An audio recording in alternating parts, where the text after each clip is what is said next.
Hi, welcome to Who Are You Wearing, the fashion podcast that's not really about clothes. I'm Alice, and I am so excited that you are joining me for the first ever episode. Welcome to the dressing room.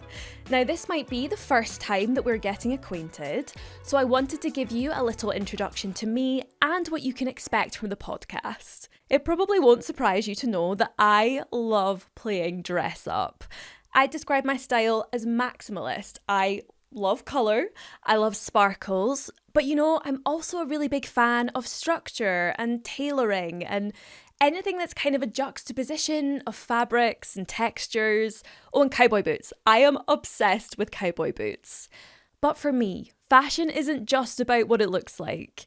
Every single thing that we wear tells us so much about our identity, our culture, our personality, and our outfit choices also punctuate some of our most memorable moments. So, for example, I still remember vividly these absolutely incredible, magenta, purpley, knee-high cord, sparkly boots I had when I was maybe 9. This was the early 2000s, and honestly, baby Alice did not know what she had because I would die for those right now. And they've stuck in my memory my whole life. But fashion and what we choose to wear also gives us human connection. How many times have you said or you've thought, I love your outfit to someone, or had it said to you? And how does that make you feel? Has fashion ever sparked a conversation for you? I know it has for me. And that is what this podcast is bringing. I have some incredible names lined up from the showbiz, arts and culture worlds who are giving us an insight not only into who they're wearing, but also who they are. And this week, we're starting with two ladies who definitely know a thing or two about fashion. They are BAFTA winners and the names behind Aquarius Creative, one of Scotland's biggest influencer agencies. Yes, I am talking about Amy Moore and Kirsten Coakley, who you'll also know from the hit, viral, fabulous TV show Agency Unfiltered.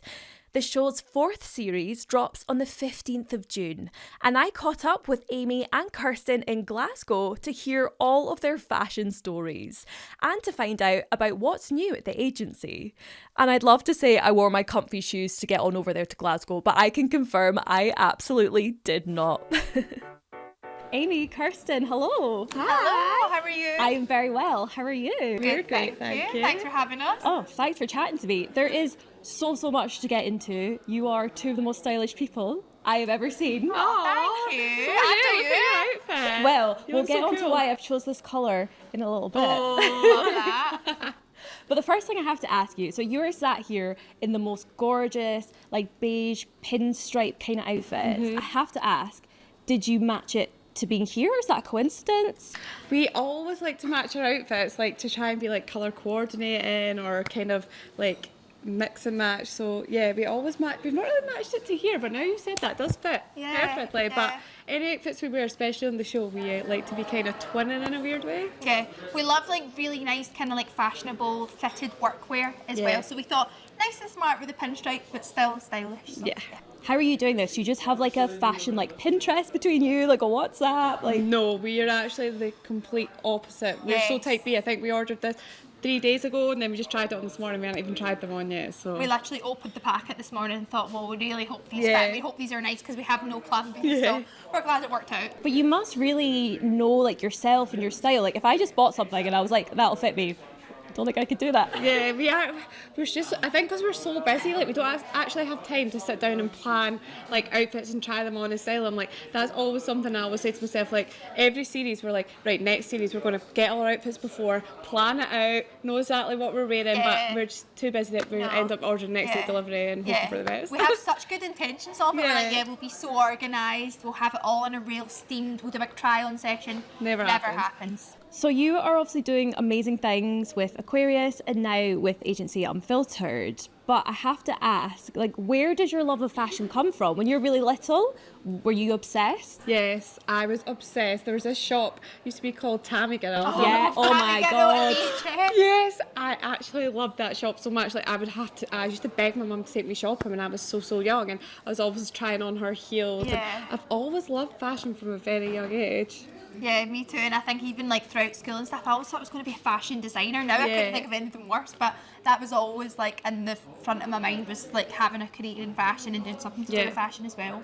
And we both studied fashion marketing at uni, so. But R.I.P. Tammy Girl, by the way. I know, R.I.P. I loved that. I have such memories. So I grew up in a small town called Elgin. So we didn't have shops like that. But my best friend was originally from East Kilbride. Yeah. And she would always come and see her family and be like, oh, and then we go to Glasgow and I go to Tammy Girl. And I was like, what is this mythical land? I know. It was amazing. I remember I got this pink leather jacket and I wanted it for so long. It kept being sold out, and Tammy Girl kept getting my mum to come back into the shop, like, have you got one? And then finally it came in. So like, that's how obsessed I was. I think it must have been like 6 or 7. I can still remember vividly wanting this pink fake leather coat. Yeah. But Kirsten, am I right? You're from Perth originally. From Perth. Yeah. So how was growing up in Perth? How did that affect your style? Because I feel like smaller places are generally a bit more conservative. I would say they definitely are a bit more conservative, but I've always been like obsessed with fashion. Like when we were younger, Tea in the Park was really close to Perth, so I was going there since I was like, I think 11, 12. So I used to always go so out with my outfits from Tea in the Park and really dress up and have the best outfit ever. In my head, I thought, looking back now, I'm like, what was I wearing? But I think I always got influences. My mum's Glaswegian, so all my cousins and that lived here, so I was always looking at them for inspo too. So. And Amy, are you from Hamilton? I'm from Glasgow. From Glasgow, okay. Yeah, So I was very much like going to the unders like when I was like 14, and it was like the bright tutu skirts and the leg warmers and stuff like that. I had very much like the city girl style, but I always loved it. Like all the kind of old shops, even when it was like Forever Island double tank tops, the quiz prom dresses, and things like that. Like all the classics everyone was obsessed with. I loved it. Well, do you not think now young girls are almost dressed like too good? Yes. Like you didn't have your ugly face. No, their hair and their makeup as well. Their makeup and their skincare. There's this like young girl I watch on TikTok. She honestly, you should see her makeup bag, her skincare bag is better than mine. It's all this like all these fancy, expensive brands and stuff, and I just think like, wow, like. Yeah. Man, I used to have to dream Collection 2000, the glitter eyeshadow. on my face, like they all look amazing. Like jealous. Too good. Yeah. You were working together? Did you study together before that, or? No. So I'm older than Amy, so I'd left uni by the time. Did I leave by the time you'd started?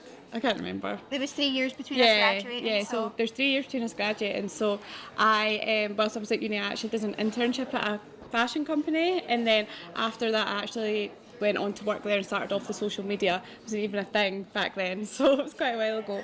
And then as the business grew and the social media and everything grew, we were actually looking to hire someone and bring someone into the team. So we did a store event in St Enoch Centre. Yes. And we invited lots of bloggers in, and at the time Amy was a blogger. It wasn't influencers, it was literally bloggers. Like, oh my God, I had a website, like, and it was like I would write articles and stuff. Me too. I'm like, it was an OG blogger. Influencers today don't have to write a 3,000 word essay to go with their outfit. The good old days I used to go out and like shoot all this content, like what I thought was so cool, like the pictures were wild. You need to send us the pictures. Oh, they're hilarious. I thought I was like so editorial and edgy.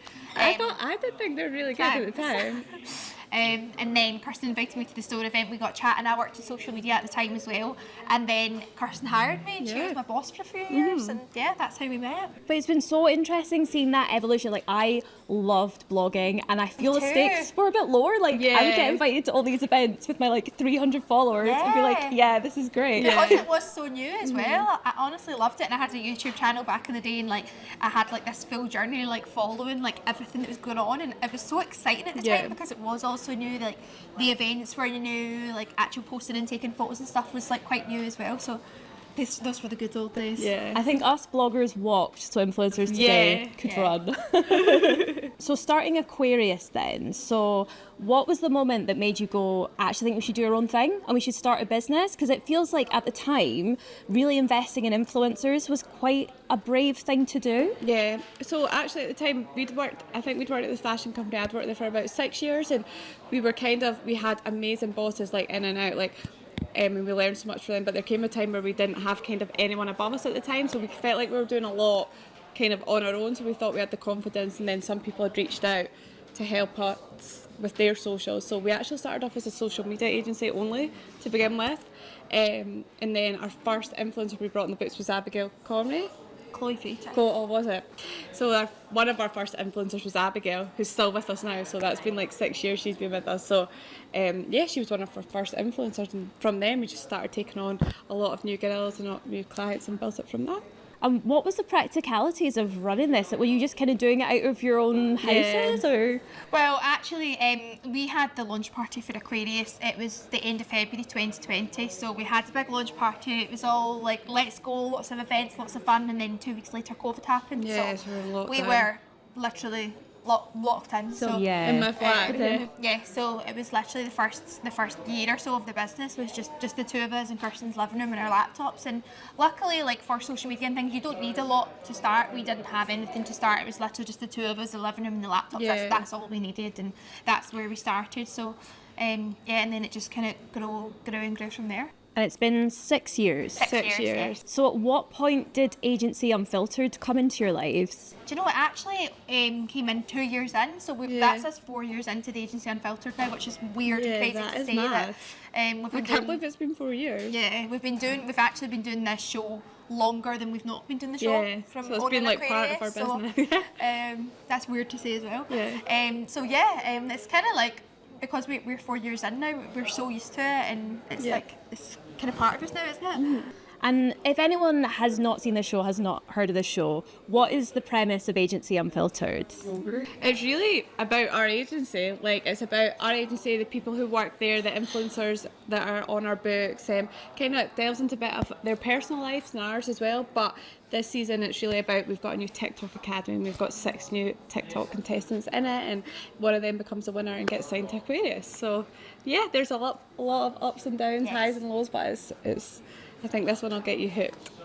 And this series, you're expanding beyond just Scotland for your influencers, right? How was that experience? It was really good. We've actually, now our roster is actually bigger in England, and we're growing in different places and things as well. So it was great that we had influencers from Ireland to England, all different parts of England, and Scotland as well, of course.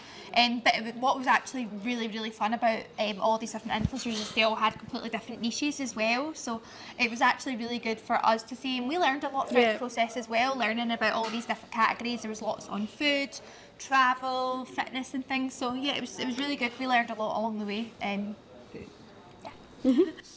do you think, so when you're meeting influencers that are not Scottish, do you feel like there's like a Scottish look? Like, do you think we're kind of different? Because I feel like Glasgow especially, there's like a Glasgow glam. And I don't know if that kind of like translates. I mean, everywhere is quite glam now, but is that something you've noticed? Well, actually, like, you would think there would be a lot of influencers in Edinburgh because it's obviously the capital, but I feel like there's so much more in Glasgow. So I think, like, I have noticed, like, Glasgow, maybe it started off, it was a bit more, because they maybe are a bit more glam in their dress sense, so I feel like it started off like that. But yeah, there's definitely like a Glasgow style and a Glasgow kind of patter as well, and banter, I think. Yeah. So there is, Chat. there is differences.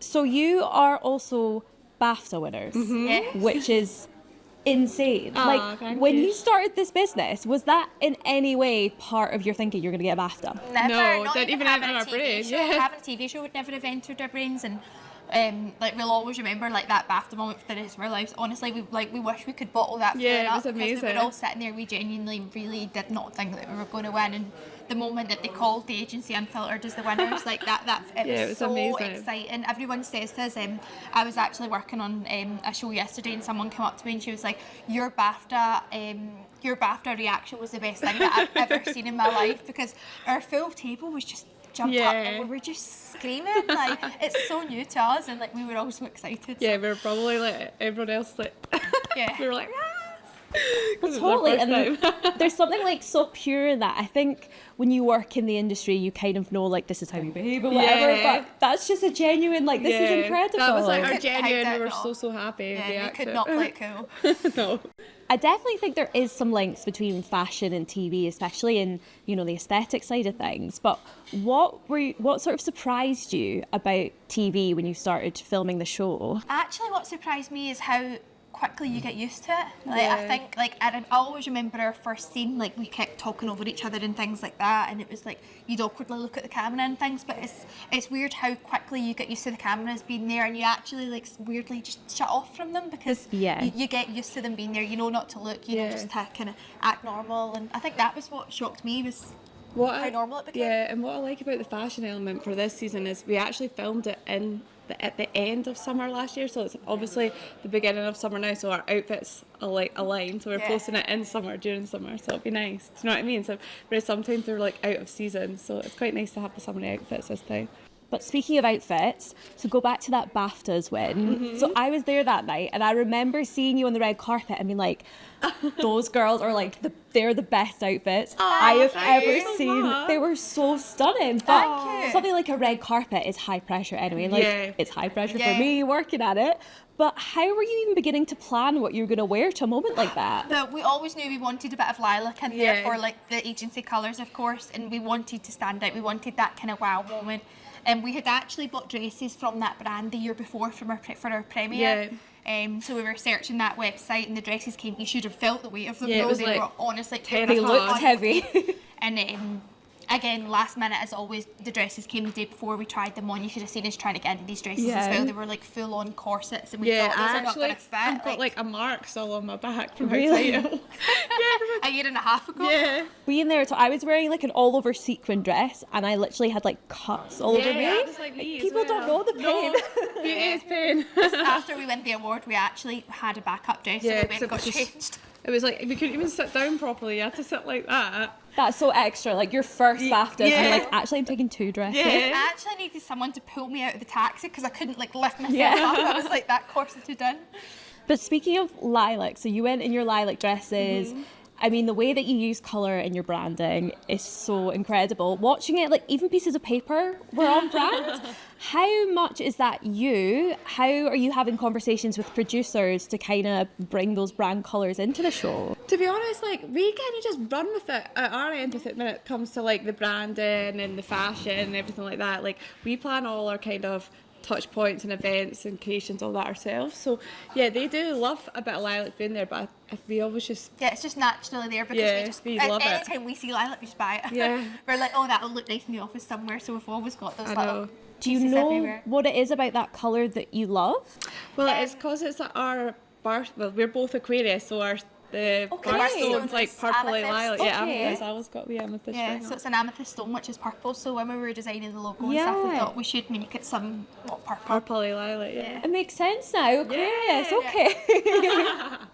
But I think as well, purple is a really like strong colour. It's very like regal, and I love that you're kind of taking ownership. Like you are the business ladies. You're wearing your purple, but you're also so glamorous, and I feel something that I experience. I don't know what your experience has been, but sometimes when you dress a certain way, when you love clothes, you're not always taken super seriously. Like, is that something you've experienced as business owners? I feel like in the beginning, I feel like maybe then, like, but we've always dressed up. Like, see, when I went to uni, I dressed up to go to uni. When I dressed up when we worked at the fashion company before this, so I feel like that's always the way we've been, and we've kind of just learned to like grow and adapt. Like that's just us. So you kind of just have to be a bit like push yourself into the situations, or if people aren't taking it seriously, like we need to just try and get ourselves out there more, because we don't want to change our style to suit certain people either. Do you know what I mean? So. Totally. And do you think there's any misconceptions about either of you, or misunderstandings maybe from the way that you present yourselves? I think probably in the past, but the thing is we've got like older, and it's just the way we are. Like we love to get glam, we love to have new outfits on, we love to style our outfits and things like that. So it just comes part and parcel of what we are. I love like going to work events in like a brand new suit that's like really nice and fitted, like you feel yourself. Yeah, like I seen this TikTok and it was like I would literally plan an outfit for anything. Like if someone said, oh, it's my dog's birthday party next week, I'd have my outfit planned and ready to go. So we just love planning outfits, so I can tell that you do. Well, I mean, I am wearing the purple in your honour. I love it. Can I join your agency in my outfit? We should have purple on today. I know, we now. should have. We're letting ourselves down. I know, you've we even didn't showed plan up. ahead. Yeah. But when you're always glammed up, do you ever get like glam fatigue? Like you just feel like, oh, I can't believe I'm filming today, I have to be dressed up. Yes. Honestly, see, during filming especially, like see on those days that we are not filming, like people think, oh, do you turn up to work like this every day? Absolutely not. Like no way. Like we'll go into work, gym gear, like hair in a bun, no makeup quite often. So the days that we do have meetings and things, of course we get dressed up, but when there is nothing on, we definitely make the most of the makeup-free days and the comfies. So you are now doing like courses and helping people gain confidence in socials, is that right? Yeah, that's right. And we're doing a lot of events in our studio as well. So we'll do like, we've done like female founded events, we've done beauty and business events. So we're trying to do like specific events in like different categories so that we're actually tailoring it to loads of different people as well. So we've done creator clubs and things. So yeah, we're making the most of the studio in that light. But then we're also going to be launching the Aquarius Academy within the next few weeks, which is actually courses for people online as well. So people that can't actually access our studio in Glasgow. So people all over the UK can buy the courses online. So that's an exciting new venture as well. Yeah. I've seen a lot of conversation online about if you want to succeed as an influencer on socials, you have to kind of embrace cringe. Yes. And you have 100%. to like put yourself out there. How did you both get over that fear of being perceived, I suppose? I used to actually have a YouTube channel back in the blogger days. Okay. And I feel like that made me really not camera shy. Yeah. So like that gave me the confidence. That was very kind of unfiltered, talk about anything. And I think obviously the TV being around show. the cameras as well helps. And then we worked at the fashion company, like I had to do a lot of like Instagram lives and stuff like that at the time. So I feel like we'd already been pushed through our jobs and our careers to like kind of be out there and start talking about it. It's really daunting. Like I can see why a lot of people are scared to do it because like you judge yourself so much, don't you? So it's hard. And we always say like in Glasgow specifically, there's a thing like Glasgow riddy culture where it's such a big thing that makes people scared to go out there and do it. But like we would say, like think of yourself in future when you are doing well and you do have that audience and things. Like think about the Glasgow riddy culture. Then you won't be caring when you're over that. So 100%. So to finish off, I have something quite fun. This is the what are you wearing quick change round. Oh, love it. So I would love if you could just give me like the first answer that comes into your head, and this is just for me to get to know your wardrobes and your personalities a bit more. We have quite different styles, I would say. You might reveal a few things about each other as well. So the first question is, what are you wearing when you want to feel your absolute best? a suit. Mine would be like, I love like a wee corset top jeans and a wee toe thong heel. I feel like that's a staple outfit of mine. I feel you're kind of wearing exactly that today. I love it. So what is one item of clothing you will never throw away? Primark pyjamas. Does that count? Mine is Skims bodysuits. Like they just fit me to perfection. Like I love the fit of them. They feel good quality. Like you can wash them 100 times and they're all good. Nice. Is there anything you have that you've had for like a decade or like a really long time, or maybe it's quite sentimental? I think that about bags, like handbags. Yeah. Like there's a handbag that I got for my 21st birthday, so like 8.5 years ago or so. And I forgot about it, and I just actually have got it back out and I've started wearing it the past few weeks, so I love that I've got that back out again. Like I actually thought about selling it a few years back, but I'm so glad I didn't, because it's like a gorgeous pop of colour and it's like a staple that I can keep forever. So I would say handbag. Things that I have sold and I'm like, why do you do that? Especially bags, because I feel like bags like come back into fashion. Exactly. Bags and shoes, especially now like vintage shopping's such like a huge thing now as well, isn't it? Like build your own vintage wardrobe, come back to it in 10 years. 100%. So question 3 is, what is the most you thing in your wardrobe? I actually just got a new walk-in wardrobe in my flat, and I've got this section, and it's embarrassing how many like nude beige type blazer jacket things it is. Like I would say that's a very me thing, but it's getting a bit excessive because the full part of my wardrobe is just that colour scheme. I really need to ban myself from buying any more in that colour category. Mine's is definitely like I love to get glam and dress up, but also I love a good cord, like see like a matching tracksuit or a matching two-piece set that I can wear with like wee trainers and a wee bag on my days off, but I still feel nice because I'm matching and coordinated. So I would say that's very me. I love a cord because I'm actually a really lazy dresser. Yeah, so like, I'm the same. jumpsuit or cord, you're like, well, You don't need to think. exactly. Ready to go. So question 4, what's a trend that you hate or something you just wouldn't wear?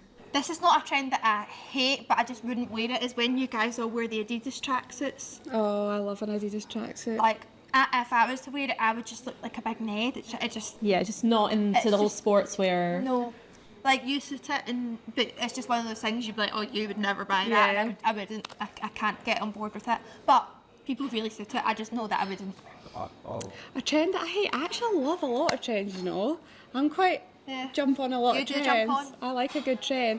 A trend that I don't like, maybe what the Y2K, like the big prints. Is it the Y2K? Is that what they call it? Yeah. I feel like that just doesn't suit me. Well, kind of tied to that, the next question is, what is something you've regretted or have you had a massive wardrobe malfunction? I do not know what I was thinking with the outfit that I wore for the picture for the first season of this show.